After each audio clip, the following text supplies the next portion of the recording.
Good afternoon, everyone. Good afternoon. Good afternoon, sir. Okay. Today we will discuss about the stress echo in coronary artery disease. Okay.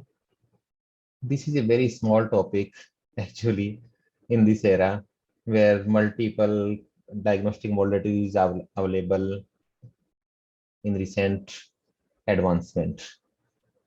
Okay. Our issue is coronary artery disease, and that is mainly associated with chest pain. But that chest pain is the only tip of iceberg. Actually, advanced degree of coronary obstruction may exist without manifestation of ischemia at rest. So we have to explore that part of iceberg. So we have to give them stress to manifest to explore that region. So why stress? Actually, myocardial ischemia results from supply-demand mismatch, and that leading to cascade of events. And that events are firstly start with metabolic changes, and then diastolic dysfunction occur, and then diastolic dysfunction can lead to wall motion abnormalities, and then wall motion abnormalities may lead to ECG changes, and then chest pain occurs. So we have to check all these before this wall motion ECG changes and wall motion abnormalities. Physiological basis of this one by explained by Pinet and Biggers in 1930s, and he explained about the relationship between systolic contraction and myocardial blood supply to the left ventricle. He also demonstrated about the rapid and predictable development of dyskinesis.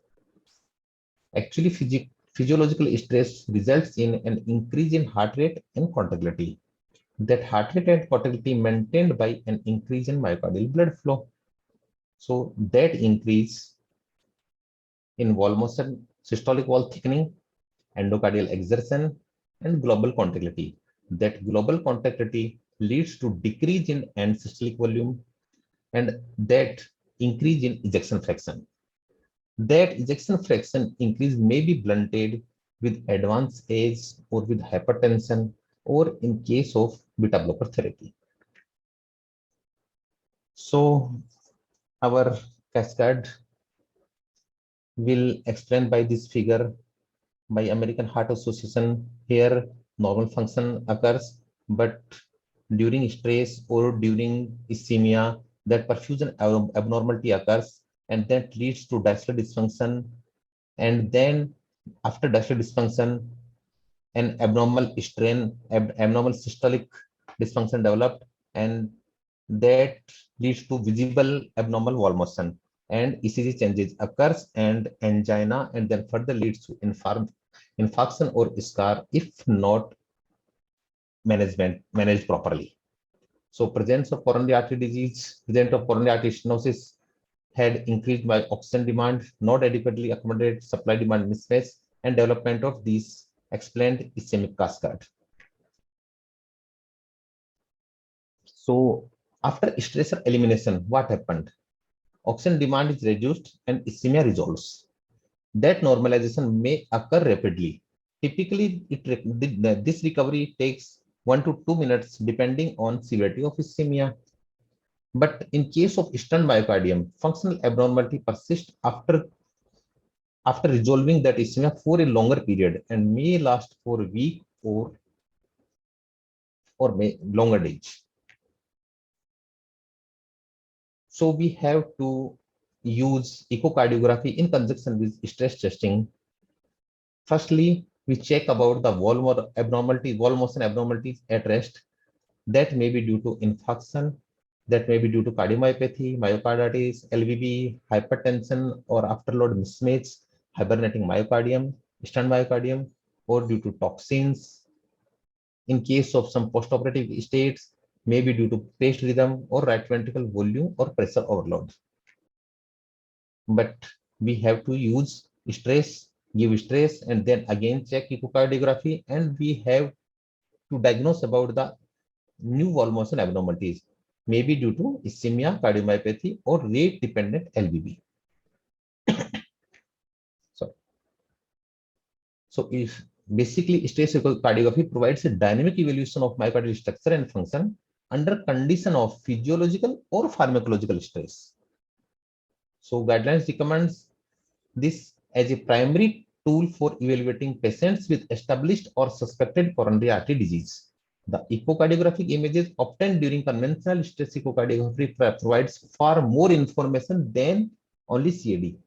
The baseline transthoracic echocardiography performed at the time of stress echocardiography permits recognition of many causes of cardiac symptoms in addition to ischemic heart disease, includes dilated cardiomyopathy, hypertrophic cardiomyopathy, pulmonary hypertension, or valvular heart disease.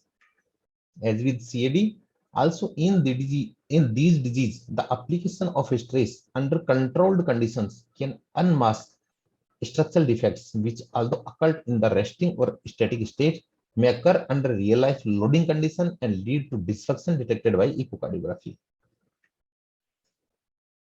This diagram was was distributed by American College of Cardiology Foundation. Our patients, we can categorize our patient in these segments.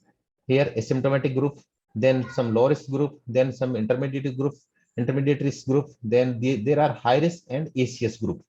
So we have to selectively choose the patients for stress echocardiography. The patients with ACS and high risk, we have to go through with coronary angiogram or further advanced management only. But in intermediate and low risk group, we have to go for further investigation and further testing like stress echocardiography and that. But for asymptomatic patient, we can leave them without any testing if no risk factor are there. This slide has been about the right diagnostic test choosing. So first consider about the pre-test likelihood of coronary artery disease. If it is low, then no testing necessary. If it is intermediate high, then or with younger patients, younger means less than 65 years.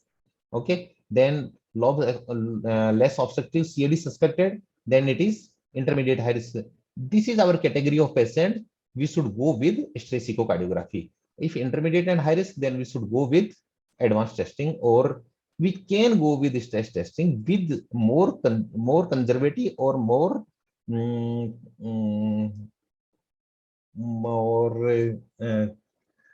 with some lab facility, with some cardiac lab facility. Okay, then patients capable of exercise, then we can go with exercise test, or we can go with stress echocardiography, pharmacological stress. Okay, there are some advanced tests, stress test, stress echocardiography, SPECT MPI, PET MPI, and stress unable to see stress CMR MPI. Okay, these are contraindication by type of imaging modalities. Here are our consider. We should consider these contraindication for stress echocardiography. We will discuss them further. Okay, these slides clearly explain about the sensitivity and specificity of these tests.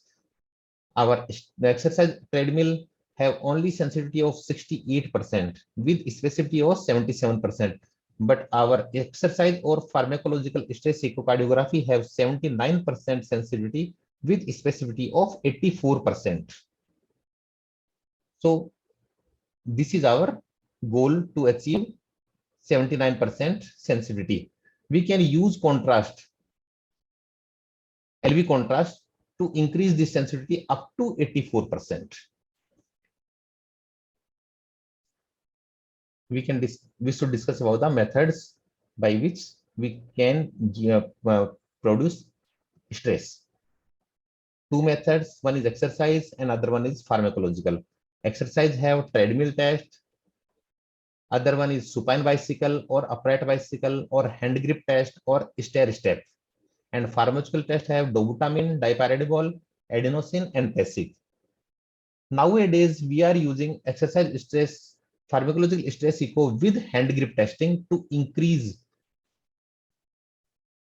achieve our target heart rate with low dose, with patient actually patients are not comfortable with high doses of pharmacological dobutamine.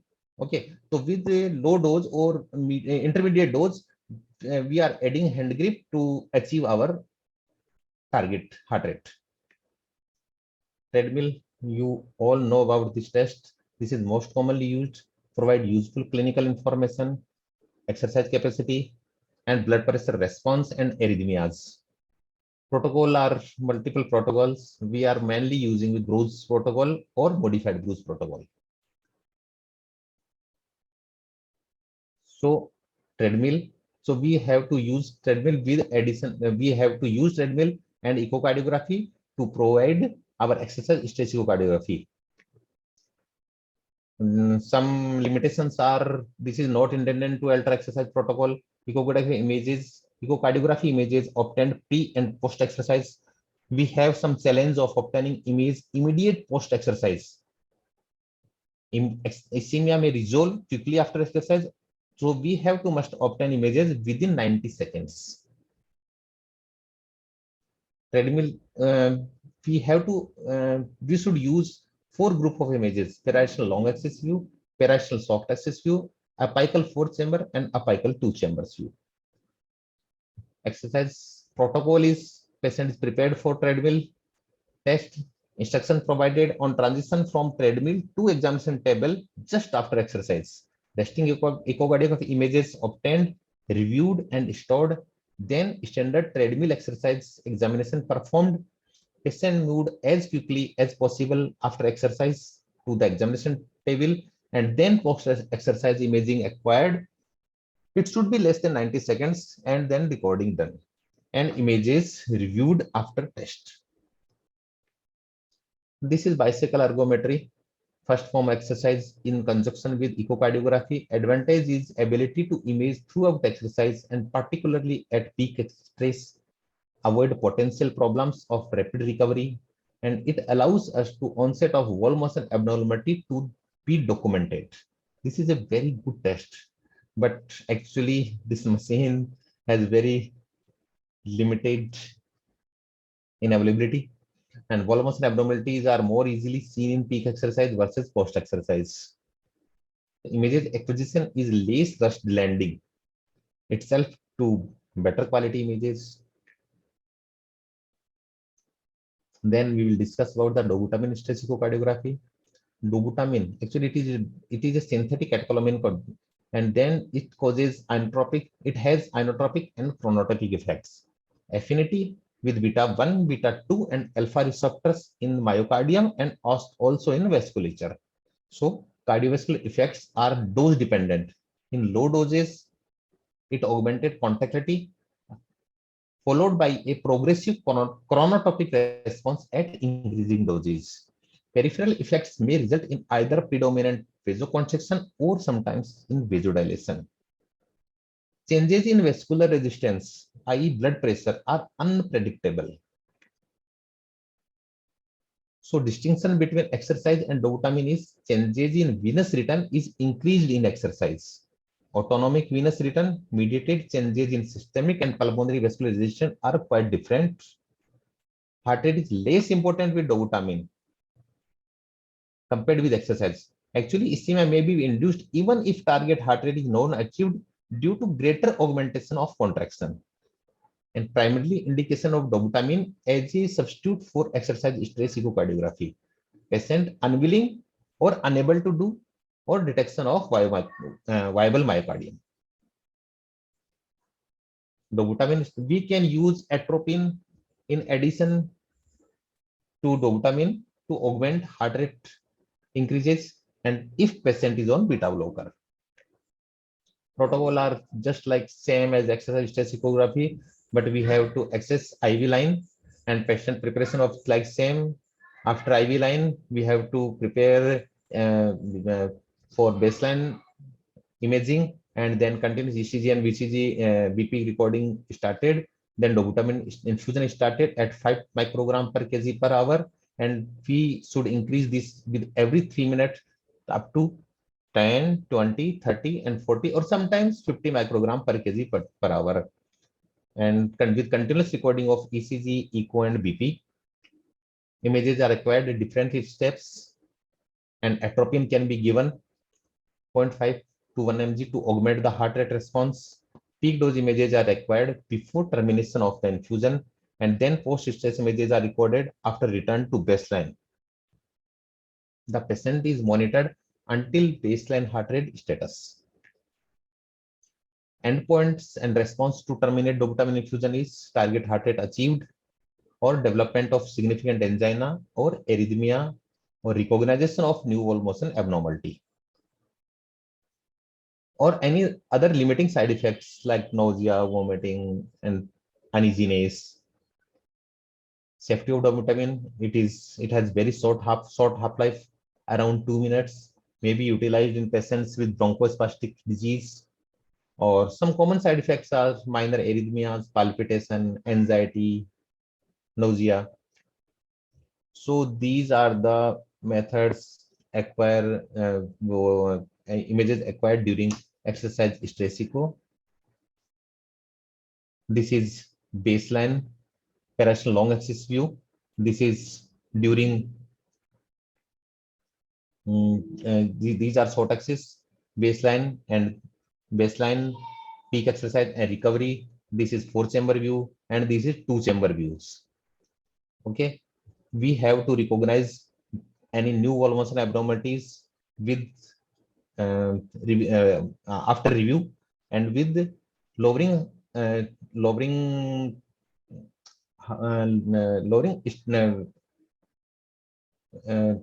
frame by frame study. Okay, and during dobutamine stress echocardiography, we have 4 subsets. First one is baseline. Second one is low dose dobutamine. It should be acquired after 20% increase in heart rate, or when dobutamine dose is around 10 to 20 microgram per kg per hour. Then this subset is acquired during peak dose, and this subset is acquired during after recovery.